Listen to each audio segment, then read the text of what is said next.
A special Stranger Things edition of Raw took place tonight in Brooklyn, New York at Barclays Center. We started off literally in the upside down as the camera turned upside down as they revealed a Stranger Things set with the awesome Stranger Things theme song playing. You have to be a fan of the show to really get into this. I get it if you don't really like Stranger Things or you don't watch the show, how this can look really unfamiliar to you and like you're not going to get it. I'm a fan, so I kind of got into it. I admit. And we saw Michael Cole and Corey Graves, I believe, pop out of a van that was parked on at the stage, and then they welcome us to the show. Corey Graves, by the way, was wearing a Hellfire shirt.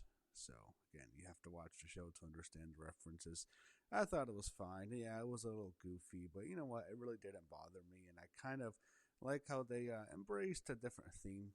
I wouldn't mind they do that more often for Raw, just to make it more interesting for a week. And I like that we actually got a really cool set this week. We never get sets for Raw. We usually almost never get sets for PLEs anyway, so that was cool. Rhea Ripley and Io Sky came out to start the show. It was to Rhea's music. Of course, I got a big pop. And on the stage, by the way, there was a van, a pizza delivery truck, obviously both references to the show, and a long fence with, I believe it was Demogorgons attached to it. And then after Rhea and Io were out, the Kabuki Warriors came out to defend their tag team championship. And we got our opener, the Women's Tag Team Championships on the line. The Kabuki Warriors, Asuka and Kairi Sane, defending their titles against Rhea Ripley and Io Sky. Rio. So the barricades also, I had to mention this, I think they were decorated with light, if I'm not mistaken. But there was, again, the set was really cool for tonight's show. And when Io Sky did a particular move, it led to Corey Graves giving a cool shout out to Hiroshi Tanahashi, who just celebrated retirement at New Japan Pro Wrestling's Wrestle Kingdom 20. Wanted to mention that. Nothing but respect to the great Hiroshi Tanahashi, and he, of course, he retired. He had a great match, I believe, with Okada, his longtime rival in New Japan. And I believe he lost, and he is officially retired. So, props to Hiroshi Tanahashi, an incredible career. So the heels in this match got the heat early on. They beat up on Io until she finally made the hot tag to Rhea Ripley. And then they got the heat on Rhea, and they hit their finisher on Rhea Ripley. The Kabuki Warriors did, but Io Sky broke it up. Eventually, Rhea is able to hit the Riptide on Asuka, and then she tags in Io. She hits the Over the Moonsault on Asuka, or actually, she didn't tag in Io. I'm mistaken, she didn't. Io hit the Over the Moonsault on Asuka, and then she immediately did a suicide dive on the outside to take out Kairi Sane. And then Rhea Ripley pinned Asuka to win the Women's Tag Team Championship with Io Sky, and we have new champions to start the new year off. Rhea and Io celebrate, and I don't know how long they're going to be champions for, but they're champions for tonight, and they officially defeat the Kabuki Warriors and their 2-month title reign. Not even that, basically less than that, probably a month and a half, and they win the belts to start the show off. So I was a little surprised because they actually got the win on SmackDown, so I thought that they're probably losing on Raw, but no, they won the belts. Backstage, after a break, Adam Pearce is congratulating Io Sky and Rhea Ripley, who were celebrating right behind, I believe it was a Demogorgon backstage. It was actually a cool effect. I mean, I don't know who, it was just a prop. It did look pretty cool. It was pretty accurate how it looked. And then Adam Pearce, he tells Gunther, who's backstage, to show some respect before he goes out there. Then the camera follows Gunther through Gorilla as he makes his entrance out in front of the live crowd. And then it goes to Chapter 2, He Who Remains. And Gunther is booed heavily before he can really say his line that he made John Cena tap out like a bitch. AJ Styles interrupted him, and then Gunther eventually calls Cena a little bitch. This caused AJ Styles to slap Gunther, got a big pop, and then they go face to face. So clearly that's the next program. After that, um, they did a promo to hype up Becky Lynch and Maxine Dupree. I wanted to mention this, however. This is a big story. I needed to mention it. I didn't talk about it yet. Tommaso Ciampa is reportedly leaving the WWE, which is unfortunate. Yeah, Ciampa, hell of a career in NXT. Probably maybe the greatest NXT star ever, right up there with him and Johnny. I have to be maybe one and two. I don't know, but incredible run there. I don't know what his reasons are, but I feel like DIY, him and Johnny, they've hit their ceiling in the WWE. Look, they're not big. Ciampa is small. He's not a big guy. There's only so much he's going to get pushed in that company, and he's older. I think he's 40 now. He's had so many neck issues, history of injuries. I mean, it's really he's at his peak there, and I actually maybe it's kind of a smart move because he's not gonna get pushed past this level, I believe. So I don't know what his reasons are, but it's unfortunate we're not going to see him anymore on WWE TV. So, but again, whatever he goes, best wishes to Ciampa. Hell of a run in NXT. I thought he was fine in the main roster. Him and Gargano were okay as a team. Didn't get the big push. Didn't get super over, but him and he's an all-time legend in NXT, Tommaso Ciampa. So whatever he does next, best wishes to him. Anyway, Becky Lynch was out next. Then on the break, they did a Stranger Things fan cam, and like no one was wearing the Stranger Things gear, which WWE promoted. They wanted fans to do. Really didn't get that. Then backstage, Ivy Niles complaining to Adam Pearce. Then Gunther yells at him, demanding a match with AJ. AJ then shows up and he calls out Gunther, called him a little bitch. They'll face next week in Raw in Dusseldorf, Germany. Then we go to Chapter 3, and this is, of course, Stranger Things, how they do their chapters if you watch the show. Same camera shot where it pans in onto one of the letters, and it's Chapter 3 is it's not just her saying it, and then Maxine Dupree is out next, and we get the Women's Intercontinental Championship. Maxine Dupree defending her title against Becky Lynch. Match was I thought the match kind of sucked. It was easily the worst match on the show. Becky is wearing Star Trek inspired gear because she's on the show. Yeah, this match sucked. I'm not gonna lie, this is garbage. Maxine Dupree has an ankle lock in. Becky is able to roll her up and pin her by grabbing the ropes for leverage. Definitely the right decision here. Not looking forward to seeing a long-term Maxine Dupree title reign. Yeah, Becky needed to be champion again, so I'm glad this was it. Braun Breaker was warming up backstage with the Judgment Day with him. We see Stephanie Vaquer heading to the ring backstage, and I noticed this. She was wearing a walking boot. What the fuck? Another fucking injury.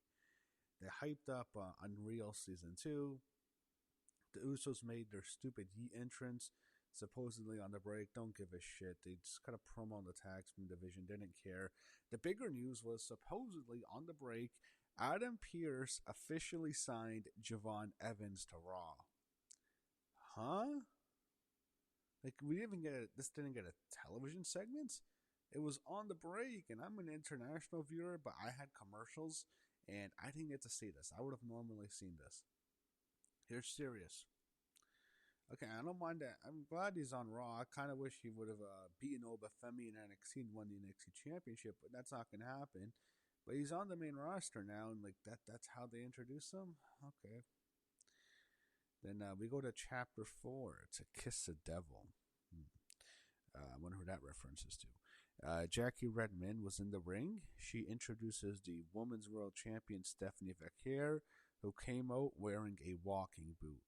Jackie asks her what's next, and Stephanie addresses the injury and says it won't stop her. And then Raquel Rodriguez jumps Stephanie from behind. She attacked the ankle repeatedly. Raquel was going to try to Pillmanize her ankle with the chair, but Adam Pearce and security stops her, and eventually Stephanie was helped to the back on the break. When we're backstage, we see two trainers holding up Stephanie. But then Raquel attacks Stephanie again in the back, and then she tries to, I guess, stomp her ankle in, but the security stops her. Adam Pearce stops her, and that's how they did this segment. I thought it was well done with Raquel. I thought they made her look like a savage here. Very easy to get sympathy on Stephanie because everyone likes her. And I thought this was actually a well done segment. Backstage, Rey Mysterio talked to Dragon Lee in the locker room. Then Penta walks in. He says he'll be there for Rey against the Vision. And then we go to Chapter 5, which is Hellfires Collide. And I guess that references to Lyra and Liv. Anyway, Lyra Valkyria is in the ring with Bayley accompanying her. Then Liv Morgan comes out with Roxanne Perez. And we get Liv Morgan taking on Lyra Valkyria, which was Liv's first match in 7 months on TV at least. Roxanne actually pulled the ropes under, driving out Lyra Valkyria from the ring. She then took a cheap shot at Bayley, who snaps. Bayley grabs a chair and she chases Roxanne Perez into the back. And this distracts Lyra. She doesn't really understand what's going on. And then she immediately eats an Oblivion from Liv and gets pinned. And Liv Morgan gets the win here, as you'd expect. Backstage, Jackie Redmond was interviewing CM Punk before his main event match tonight. Byron Saxton interviewed Logan Paul and Austin Theory in front of the live crowd on the break. Then Braun Breaker was out next. And then we go to Chapter 6, The Beast versus the Badass. Then CM Punk came out next, and he's wearing a varsity jacket to mock the Steiners, to troll them. And it was a Michigan Wolverines theme because they were from Michigan. And he was actually wearing the gear as well. And we got our main events. The World Heavyweight Championship on the line. CM Punk defending his title against Braun Breaker. I thought they had a hell of a matchup. Paul Heyman got involved. Then the Vision came out. There was a ref bump. Penta, Dragon Lee, and Rey Mysterio all fought off the Vision, so that neutralized them and neutralized Bronson Reed, Logan Paul, and Austin Theory. And it's just Heyman at ringside watching as he eventually got punched in the face, actually. Punk took out Heyman in the match. But the match really picked up after the Vision was taken out. The Braun hit a flying clothesline onto CM Punk, driving him through the announce booth, which was a great spot near the end. He even kicked out of one go to sleep, I believe Braun did. But after the big announce booth spot, he puts Punk in the ring, looks for the win. He's going for the spear to become the champion, but then he gets caught with a flying knee, and then CM Punk hit a second go to sleep and pinned Braun Breaker clean in the ring. 1, 2, 3, and CM Punk retains the World Heavyweight Championship. Braun Breaker looks disappointed, and that's how Raw ended. So there was reports that Seth Rollins was backstage. Maybe he was just there to visit. Also, Becky was winning Women's Intercontinental Championship. He wanted to see that for her. I don't know, but Seth was backstage. I thought his music might hit, and it might cost Braun Breaker the match, but no, Seth Rollins did not appear on the show. And I think the bigger story would have been a far bigger story. The thing people really were looking forward to on the show was, where were we going to get to see the return of Chris Jericho, who is done with AEW now. It's come out that his contract expired. I fully expect to see Jericho back in WWE, but he did not show up tonight, and I think maybe it just makes more sense to hold off his return until the Royal Rumble. I think they should just do that. When he comes back, he can do a big surprise return there. Here, I don't really know where he'd fit in for the show, but there was no Jericho. People were disappointed about that. Again, never officially advertised, so you can't blame WWE too much for it. But that was Raw. That's how the show ended tonight. Definitely I thought SmackDown was much better than Raw for this week. I thought SmackDown was the much better show to start off the year. And that's kind of definitely the opposite of what last year was. So maybe we are really in the upside down this time. But I like SmackDown more than Raw. I didn't think it was a bad show. I thought the main event was really good. I liked the opening match. I didn't mind the Stranger Things theme. I thought it was fun. I thought it was, yeah, whatever. It was a different element to the show that we don't get every week. I was fine with it. Some people don't like it. But I thought the middle part of the show, it really dragged. Definitely some downers with the stupid Usos entrance. They don't put the Javon Evans contract signing on TV. That sucked. Also, the Becky Maxine Dupree match is no good. So there's definitely a lot of lulls in the middle. Definitely a lot of problems. But I thought the beginning and end were very strong. So that was Raw. That was the first Raw of 2026. And we'll see where WWE goes from here.